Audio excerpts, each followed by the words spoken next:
Welcome to this Node.js and MongoDB tutorial.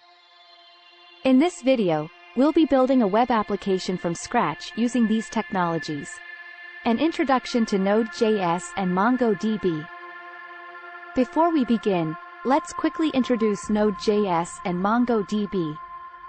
Node.js is an open-source, cross-platform JavaScript runtime environment that allows developers to build fast and scalable server-side applications.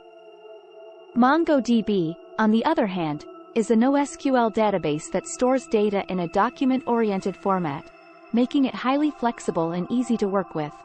Setting up the development environment. The first step in building any web application is setting up your development environment. We'll be using Visual Studio Code as our code editor, and we'll need to install Node.js and MongoDB on our system. Installing Node.js and MongoDB. Installing Node.js and MongoDB is a straightforward process. We'll download the necessary installers from the official websites and run them on our system. Creating a new Node.js project.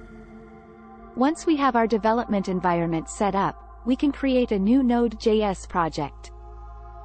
We'll use the Node Package Manager, NPM, to install the necessary dependencies for our project. Creating a MongoDB database. Now that we have our project set up, we can create a MongoDB database to store our data. We'll use the MongoDB Atlas service to create a new cloud-hosted database.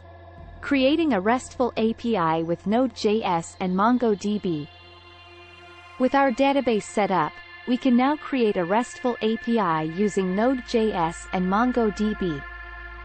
We'll use the Express.js framework to create our API, and we'll use the Mongoose library to interact with our MongoDB database.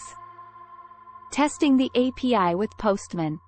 Once we've created our API, we can test it using Postman. Postman is a popular API testing tool that allows developers to send requests to their API and see the responses. Conclusion. And there you have it, a step-by-step tutorial on building a web application with Node.js and MongoDB. We hope you found this tutorial helpful and informative. If you have any questions or comments, please leave them in the comments section below. Thanks for watching.